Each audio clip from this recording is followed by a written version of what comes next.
How to check if iPhone is active or non-active. To get started, open the Settings app from the home screen. In Settings, scroll down and tap on General. On the General screen, tap on About to view your device information.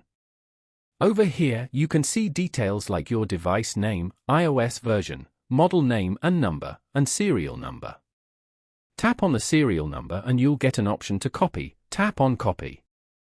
Now, return to your home screen and open up the Safari browser. Over here, go to iUnlocker.com. Once you're here on its home page, scroll down and go to the serial number or IMEI input section. Here, tap and hold on the input field, and select Paste to paste the serial number you just copied.